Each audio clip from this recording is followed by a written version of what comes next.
Welcome to the Millennial Blondes podcast. I'm Amy Murrell. And I'm Jodi Ryan. Firstly, we thought we should preface this conversation with some important and interesting facts about our generation to give further context to today's interview. So millennials are people that are born between 1977 and 1997. We now account for almost half the employees in the world. We are also the most socially conscious generation since the 1960s and place new demands on organizations. Millennials are increasingly socially networked and value conscious with higher expectations of how organizations should behave and react to our needs.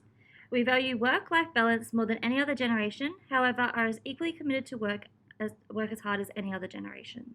Millennials seek purpose, values, connection, community, feedback, and environments that engage them. Today we'll be discussing our social identities and our professional and personal experience as millennials with diversity and inclusion in the VUCA world. So Jodi, tell me a bit more about your social identity. All right, so I'm a 27-year-old female, born in Australia, but I have background in Switzerland, and I suffer from anxiety. I'm a straight single dog mum. I'm from the middle-class socioeconomic background.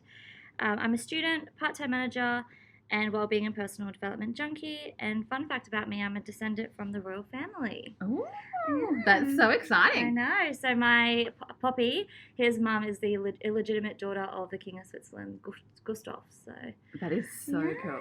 That is so cool. So we're going to call you Princess Jodi now? If I had the money of a princess, oh my God, the dream.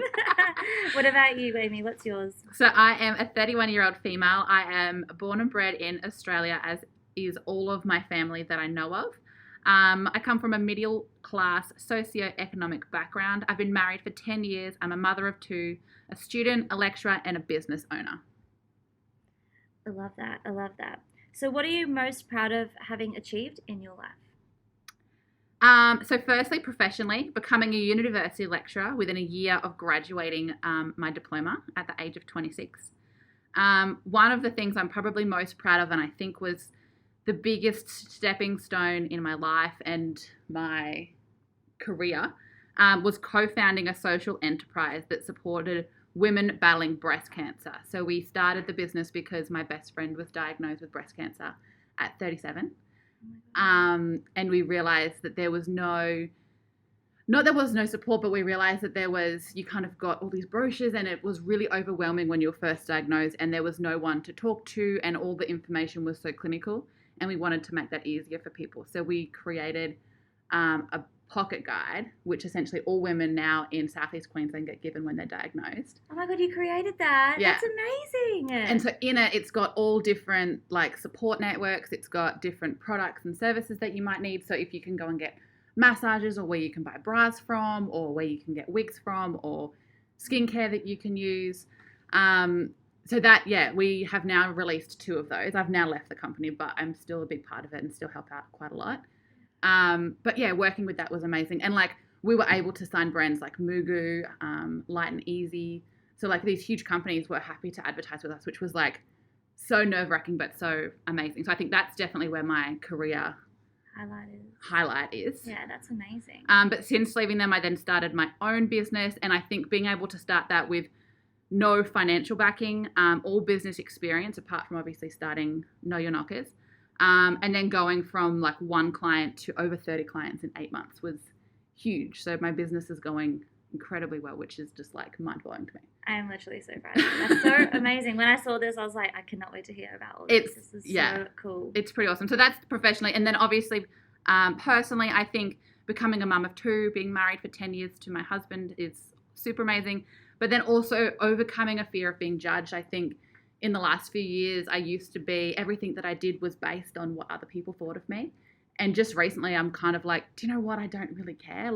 I'm super happy where I am. My business is going well. My family's amazing. Why would I not, why would I be scared of what I'm wearing or what I'm doing or what I'm saying? I should be able to do whatever I want. So exactly. Yeah. I saw this thing the other day that all the people that they're called non-PC, so it's non-player,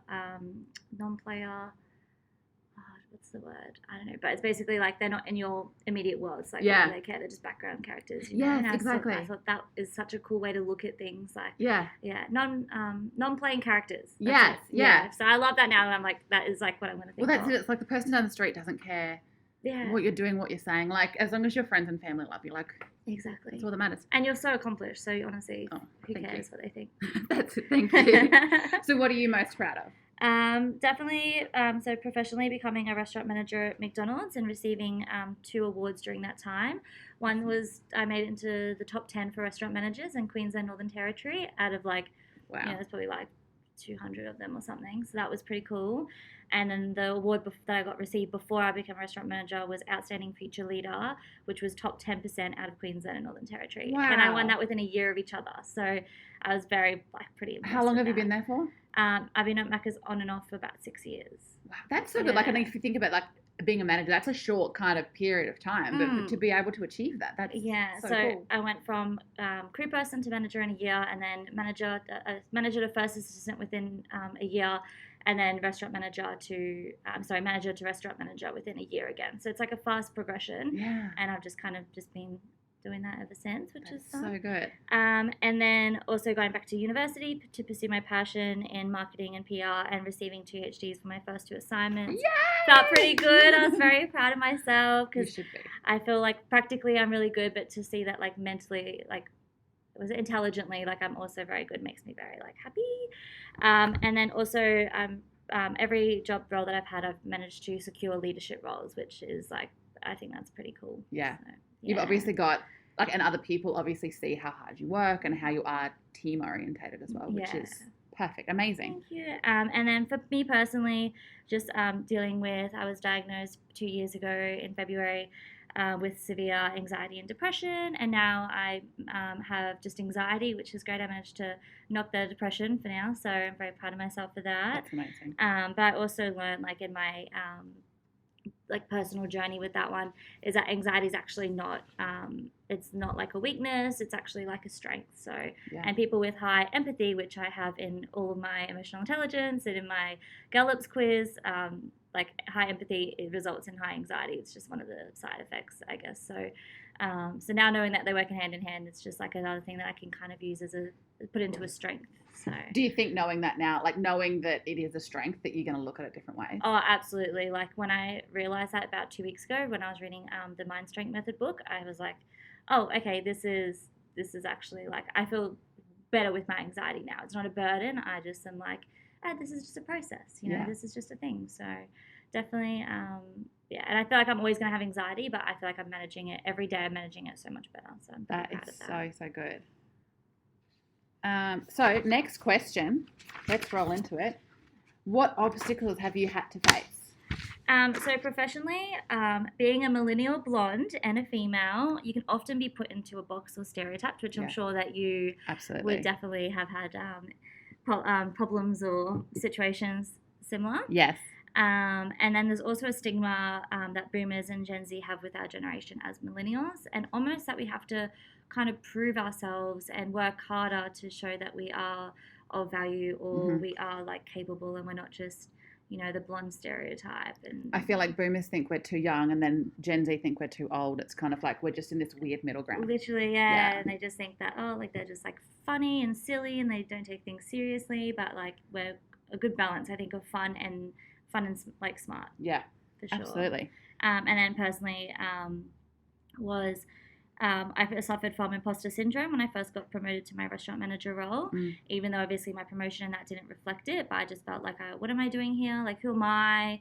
And then once I realized that that's what it, like, there was a word for it, and there's actually, like, it's very, very common in the industry. I was like, oh, okay, this is manageable, this is normal, and I managed to obviously take the steps and work through tools to get out of that imposter syndrome. I think imposter syndrome is so It's common. actually massive. And I didn't realize. I was very much like this as well in the last year, and I think similar situations for us is that we both moved up really quickly. Yeah. And it's kind of like, I've just started, I don't know what I'm doing, and you kind of just have to learn as you go. But yeah, and also because we're like quite young in the fields that we want to do well in, and we're doing well in those fields. It's like, oh my God, like we're too young for this, but we're not. No. And I'm like, oh, who are we? It's like, but we are capable. Like, Yeah. otherwise we wouldn't be here. Exactly. And People we wouldn't worked have hard. promoted you if they didn't think you could do it. Exactly. So Yeah. I think, I think the stereotype and the imposter syndrome almost come hand in hand, to be honest. Absolutely. What do you think? What about you with your obstacles that you've had to face? So I think, yes, very much the same as you, that the usual stereotype, I think when I started as a university lecturer, I was very young compared to my colleagues. I think the closest in age that I was to one of my other colleagues was like 20 years, which is just like insane. So for me, being young, being blonde, not having as much experience as everybody around me, and yes, I knew what I was teaching, and, you know, I'm a subject matter expert in that field, I just felt like, again, imposter syndrome, I wasn't doing the right thing and that everyone was judging me. I remember on my very first day of teaching, I was really nervous, and the program director here, who's no longer here anymore, but she said to me, she's like, they don't know what you don't know. And she's like, So true. it's just like, don't freak out. Like, you know, you probably think that they're sitting there thinking about, oh, this guy doesn't know anything, or this is happening, but they're probably sitting there thinking, you know, what do I need to buy from the grocery store after work? Like, they don't know what you don't know, and you know so much more than them, and you know what you're teaching them, so just be confident in yourself. And that's always stuck with me. Like, every trimester I come back in and I get a little bit nervous, but it's like, Amy, you know what you're talking about. Like, there's no need to be nervous. For sure. That's such good advice. That's so, like, It was. It's very important to have good people in like leadership roles. Like Absolutely. That, for sure. So she was amazing. Yeah. I think the other thing in regards to like the breast cancer, for me, trying to understand the people that I was trying to help was really hard, because obviously I haven't been through breast cancer. I don't know exactly what they're experiencing. My mum's had it. My best friend's had it. I've been to all the appointments. I've done all the things. I know all the stuff. But for me, I felt really hard trying to talk to those people and in a language that wasn't insensitive. I think that was really hard for me, especially when I was creating social media content. Like, I would find a quote that I was like, yeah, cool, that's powering, that's uplifting. But then I'd always have to run it past Katrina just to make sure that it wasn't going to offend anybody. Yeah. Which was really hard. And there was a couple of times where I didn't hit the mark, and, you know, Katrina's like, oh, we probably can't say that. And it's like, oh, okay, I didn't realize. So for me, I had to obviously adapt to that diversity because I wasn't used to it. So that was really hard. And then now, I guess, for my current business, I think I have a lot of brands that I work for, and trying to not lose each brand's voice and their values when I'm posting. So obviously I've got to create quotes and captions and stuff for people, but I still need to sound like them, which is really hard. So for me, obviously I have to research their audience to work out who I'm posting towards, and they're not always the same. Like, I have some clients, most of them are health and fitness related, so it makes it easier. But one of my clients, all she wants to post is dad jokes. And I was like, oh, okay, I didn't think that you'd want that. So for me, I then have to go and research all these like dad quotes, which is super funny. But yeah, like on a daily basis, I'm constantly trying to get the message across, not being me, but being the brand as well. Yeah. And then, yeah, just personally, I think big things that I had to overcome was when I was trying to conceive my daughter, Penelope. Like, I had huge weight battles. I was like 20 kilos heavier than I was now. So I had to lose a lot of weight in order to get pregnant, and then we had to go through IVF, which was just traumatic. I can only imagine. That's like the hormone, like you have to get the hormones. Yeah, so you have to have like injections every day and egg retrievals, and it was just so much, and I was so young, and it was crazy. And then it didn't work, so I was like, I'm done, and then I ended up falling pregnant naturally because I had lost so much weight. But it was a really hard time in my life, and I was trying to do all this stuff, and yeah, it was hard, but you know, crazy. But it was good. Yeah. Now you have Penelope, which is amazing, and the fact you went all through that and then she just came naturally. I know. Like, it's always the way. It's always the way. You like stress, and then it's like, fine, I'm going to relax for 5 minutes, and then it happens. Oh my goodness. So yeah. So professionally, Jodi, let's have a chat. So what industry do you want to work in, and what do you work in, and what do you hope to work in the future? So I'm currently working in the hospitality industry.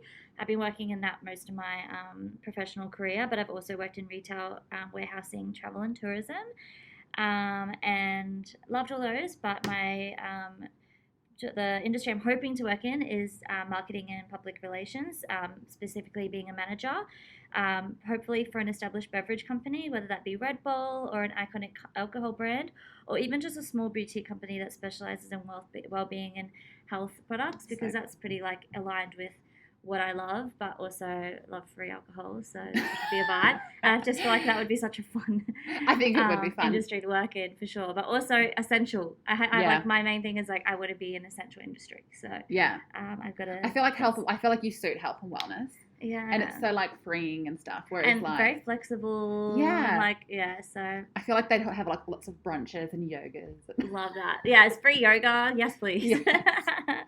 And obviously your professional identity, you're working in your passion. So tell us a little bit So about that. yeah, so obviously I run my digital creative agency. I focus on social media management, content creation, websites, graphic design.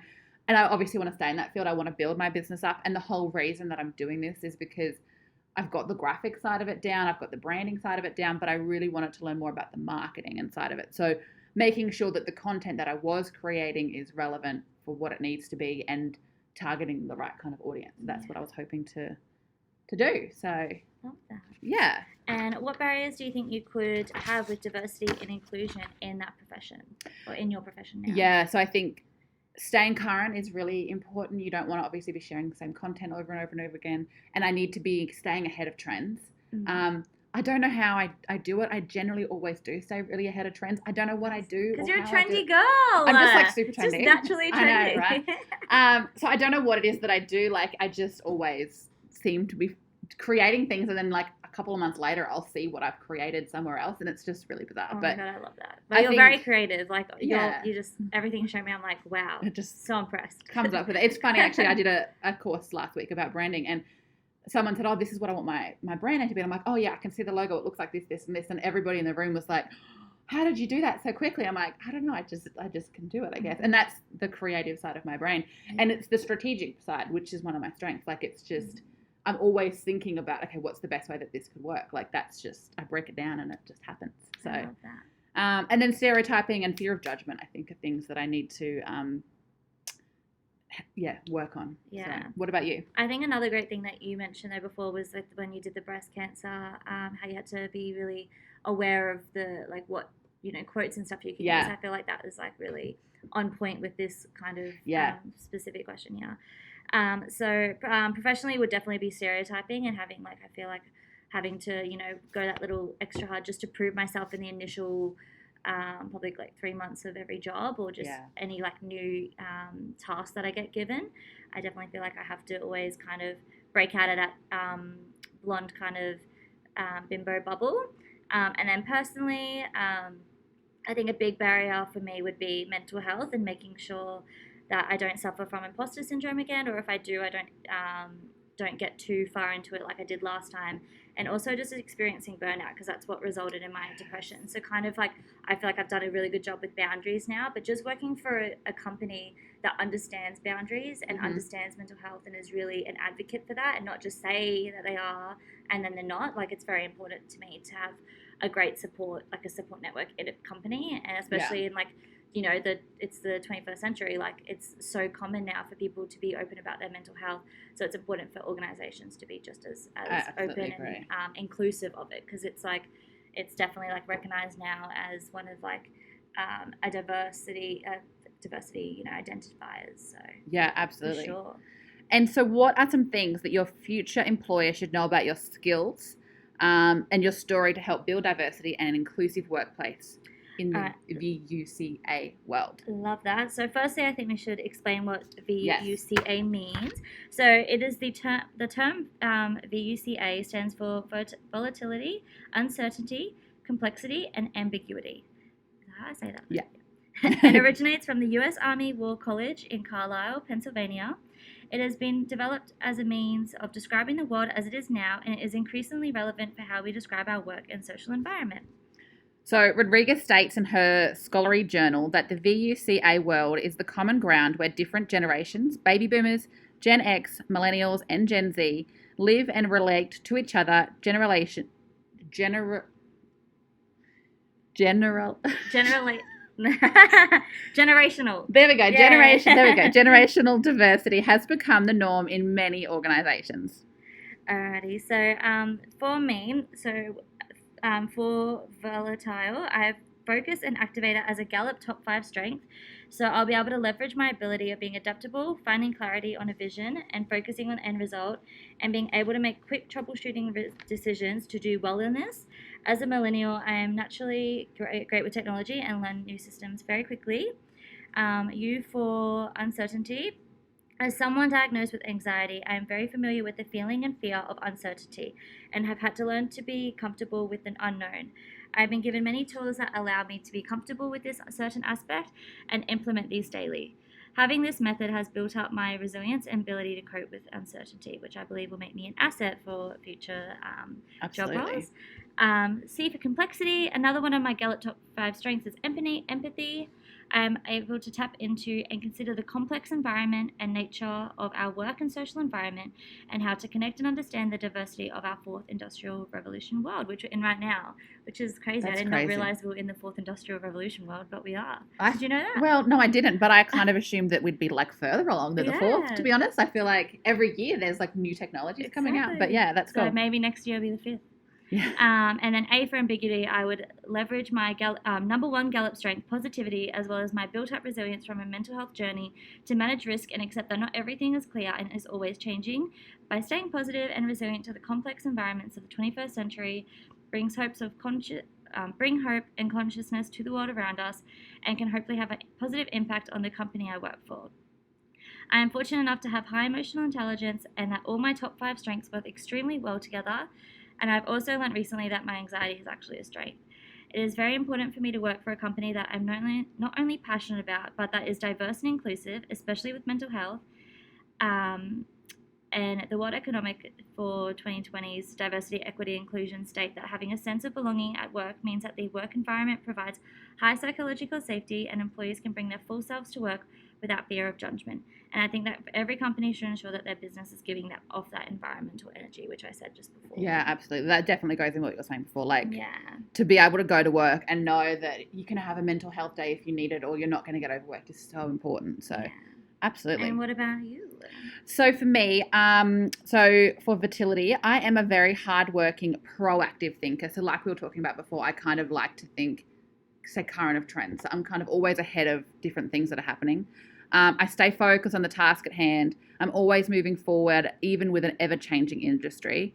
Having strategic in my top 5 allows me to pre-plan and think ahead, always planning for what is next, rather than working on it as you go and kind of being a bit more proactive rather than reactive. For you, communication is my top 5, which allows me to be able to listen and understand others, even when their opinions differ greatly to my own. Having a high social awareness and relationship management allows me to better understand my peers regardless of their diversity. So for C, being a designer, I'm always creating concepts and coming up with new ideas. I know that there are multiple ways to do one thing and that there is no perfect solution. Using my strategic strength to come up with multiple solutions is one of my best assets. And finally, A, I understand that sometimes you don't have all the information, but you need to do your best to make the decisions you can with what you have. And my positivity strength will allow me to always look at the situation from the best lights, regardless of the information that's provided to us.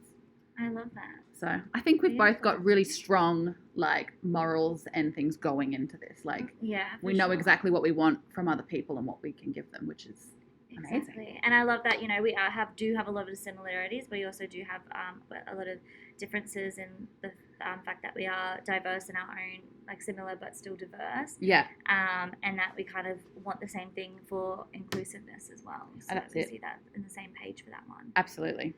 Alrighty, well, thanks, Lynn, for listening. We'll see you in the next lecture. Thanks so much, Lynn. Have a great day.